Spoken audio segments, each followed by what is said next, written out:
Formas de comunicação usadas por pessoas com surdo-cegueira. Rafaela Lupetina.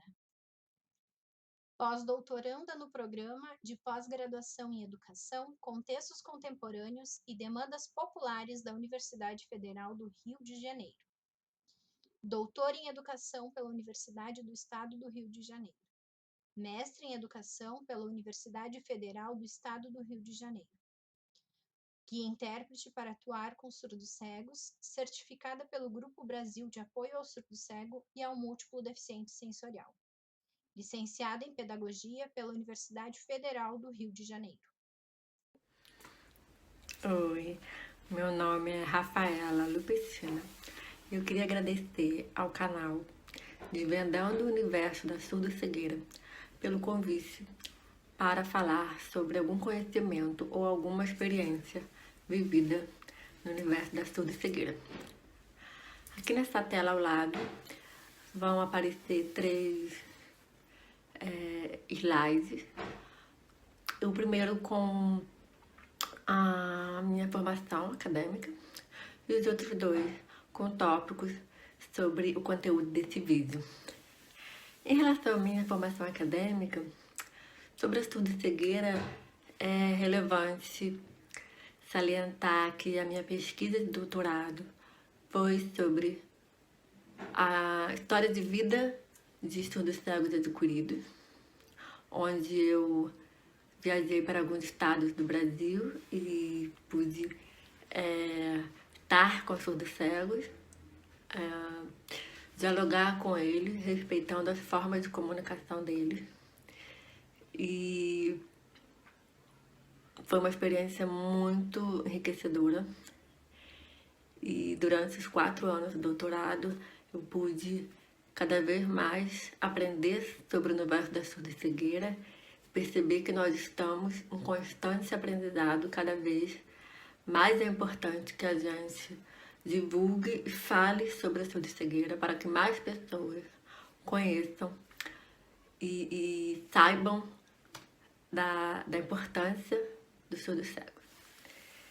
E além disso, é importante ressaltar o curso de guia intérprete que eu fiz pelo Grupo Brasil, onde foi muito importante para eu conhecer e aprender sobre as formas de comunicação dos surdos-cegos adquiridos, porque o guia intérprete é o profissional que atua com surdo-cego adquirido e o instrutor mediador que atua com o surdo-cego congênito. Então, essa formação de guia intérprete foi muito importante também para continuidade da minha pesquisa, para eu poder estar em contato com os surdos-cegos. Bem, após essa breve apresentação, gostaria de entrar especificamente no assunto do vídeo. O conhecimento que eu gostaria de compartilhar com vocês é sobre as formas de comunicação dos surdos-cegos. Cada surdo-cego ele vai se comunicar pela forma de comunicação que mais se adequa também ao resíduo que ele possui ou que ele não possui, ao tempo de perda. Tudo isso interfere na forma de comunicação que ele utiliza. Os surdos-cegos, muitas vezes, na maioria das vezes, eles possuem algum resíduo, ou resíduo auditivo, ou resíduo visual, ou ambos os resíduos, ou possuem somente resíduo auditivo, somente resíduo visual, ou não possuem nenhum resíduo. Isso tudo vai interferir na forma de comunicação que ele utiliza. Eu vou explicar para vocês aqui as principais formas de comunicação utilizadas pelos surdos-cegos. A primeira forma de comunicação é a língua de sinais tátil. A língua de sinais tátil, ela é a adaptação da língua de sinais ao tato. No caso do Brasil, a língua de sinais é a Libras, mas em outros lugares são as outras línguas de sinais, dependendo do lugar. Mas quando se fala de surdos-cegos, a língua de sinais, como a gente inicialmente está acostumado, que é visualmente, espaço aéreo e visual, ela tem que ser adaptada para o tato, porque o surdo-cego utiliza muito o tato para se comunicar. E algumas adaptações podem ser realizadas na língua de sinais tácito, a fim de proporcionar uma melhor comunicação entre o surdo cego e o interlocutor, ou o surdo cego e alguém intérprete. Só para explicar a configuração das mãos, quando se utiliza a língua de sinais tácito, quem vai receber a mensagem coloca as mãos por cima e quem vai passar a mensagem vai fazendo sinais por baixo. Alguns colocam as duas mãos, alguns colocam apenas uma mão por cima e quem coloca a mão por baixo vai passando a mensagem, depois faz o movimento inverso. Em relação às adaptações que podem ser realizadas da língua de sinais campo aerovisual para a língua de sinais táctil, são adaptações a fim de tornar a comunicação menos cansativa. Por exemplo, quando a gente vai fazer o sinal da palavra esquecer, em língua de sinais convencional, a gente faz esse movimento com as mãos percorrendo pela testa. Cada vez que a gente vai fazer esse sinal para o surdo cego que utiliza a língua de sinais táctil, o surdo cego que está com a mão sobre a mão, a gente tem que levantar o braço e fazer esse movimento. Toda vez que levanta esse braço, né, tem movimento de ombro, de braço, no decorrer da conversa isso pode ficar cansativo. Então, uma adaptação que pode ser realizada é utilizar a mão como se fosse a representação da nossa cabeça e fazer esse movimento de esquecer, onde seria a testa. E aí não precisa levantar o tempo todo a mão na hora de fazer movimento na face. Isso é apenas um exemplo de adaptação. Evidente que outras adaptações podem ser feitas de acordo com o combinado entre o surdo cego e o guia intérprete. É importante esclarecer que quanto maior a convivência entre o guia intérprete e o surdo cego, mais fluida vai ser essa comunicação. Independente da forma de comunicação, essa convivência entre interlocutor e surdo cego ajuda muito. A segunda forma de comunicação é a língua de sinais em campo reduzido. Essa língua de sinais em campo reduzido ela é utilizada por surdos cegos que possuem resíduo visual. Então, ela é realizada com uma distância menor. A pessoa que está realizando a sinalização e o surdo cego ficam relativamente próximos, com uma distância menor do que na Libras convencional. E ao realizar os sinais, o guia intérprete não faz sinais tão amplos, porque normalmente o surdo cego que tem resíduo visual, ele tem uma esfera de campo visual menor. E por isso a gente tem que fazer sinais mais comedidos, de forma que não ultrapasse esse campo visual. Então, essa forma de comunicação é utilizada apenas por surdos cegos que possuem resíduos visuais. A próxima forma de comunicação é o tadoma. No tadoma, o surdo cego vai colocar a mão sobre a boca, queixo, garganta do guia intérprete ou da pessoa que está falando. Lembrando que o surdo cego que utiliza o tadoma, ele vai colocar a mão da forma que ele se sente mais confortável.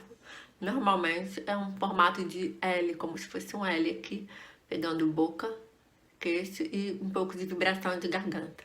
Mas isso vai depender de como o surdo cego se sentir mais confortável. E a pessoa que estiver falando, ela vai falar de forma natural, como se estivesse falando na mesma tonalidade de voz no seu dia a dia, só que vai permitir que o surdo cego coloque a mão em sua boca para que ele possa captar a mensagem. A próxima forma de comunicação, escrita na palma da mão. A escrita na palma da mão, ela é um sistema alfabético, ou seja, letra por letra, em que o interlocutor vai fazer o formato da letra na forma que a gente conhece, né? Normalmente é utilizada a letra maiúscula, mas alguns utilizam sim letra cursiva, mas o mais recomendado é fazer a letra maiúscula na mão do surdo cego e ele vai sentir aquela letra e vai fazendo letra por letra e ele vai receber a mensagem. Essa forma de comunicação é utilizada por aqueles surdos cegos que sabem a língua portuguesa ou a língua que tá sendo feita a mensagem, e como ele sabe a escrita, ele vai reconhecer aquelas letras.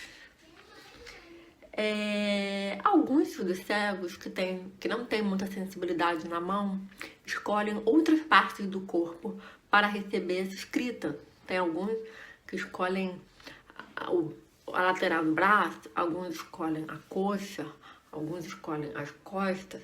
Vai depender de onde o surdo cego tem mais sensibilidade para receber aquela mensagem. A próxima forma de comunicação é língua oral ou fala ampliada. Essa forma de comunicação é usada pelo surdo cego que possui resíduo auditivo. Nessa forma de comunicação, o guia intérprete ou o interlocutor, quem vai passar a mensagem, ele se aproxima do ouvido do surdo cego e fala claramente, de forma clara, às vezes um pouco mais alta, para que o surdo cego compreenda aquela mensagem, já que o som não vai se dissipar no local e vai ficar próximo ao ouvido. Dessa forma, o surdo cego pode aproveitar o resíduo visual que ele possui. Então, aproxima do ouvido e fala de forma mais clara. Alguns surdos cegos que utilizam essa forma de comunicação preferem que, ao invés de ficar perto do ouvido, fiquem mais de frente. Aí vai depender de cada necessidade de cada surdo cego. A próxima forma de comunicação é o braille táctil ou manual. O braille táctil ou manual são desmembrados em duas possibilidades. A primeira utiliza o dedo indicador e médio, simulando uma cela braille.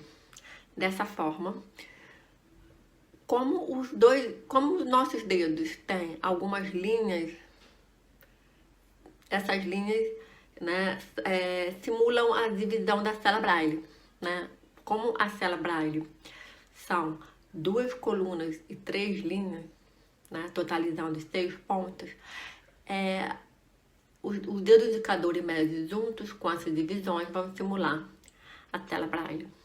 Dessa forma, o guia intérprete, ou quem for passar a mensagem, vai fazer os pontos em braille nesses 2 dedos, como se estivesse escrevendo em braille, fazendo os pontos. E o surdo cego que receber esses pontos vai, letra por letra, formando a palavra. A segunda possibilidade do braille táctil ou manual é quando o surdo cego coloca as 2 mãos simulando as teclas da máquina braille. A máquina braille tem os pontos 1, 2, 3, 4, 5, 6. E essa forma de comunicação, o surdo cego coloca os 3 dedos das 2 mãos simulando a escrita na máquina braille, e o guia intérprete vai colocar a mão sobre a mão e vai fazer a simulação da escrita na máquina. Dessa forma, letra por letra, o surdo cego vai decodificar a mensagem. Um ponto importante é que o braille táctil manual é uma forma de comunicação que costuma ser usada por surdos cegos que, primeiro, perderam a visão, porque aprenderam, ou então que nasceram cegos, ou que perderam a visão primeiro ao longo da vida e depois a audição. Por quê? Porque são surdos cegos que aprenderam braille, dominam a escrita do braille, e aí, quando perdem o segundo sentido, eles aproveitam o conhecimento do braille para essa forma de comunicação. Então é isso, pessoal. Falei aqui para vocês das principais formas de comunicação dos surdos cegos. Eu espero que esse vídeo tenha contribuído e que incentive vocês a se interessarem mais pelo universo da surdo-cegueira e se interessarem mais em se comunicar com os surdos cegos. É isso. Obrigada.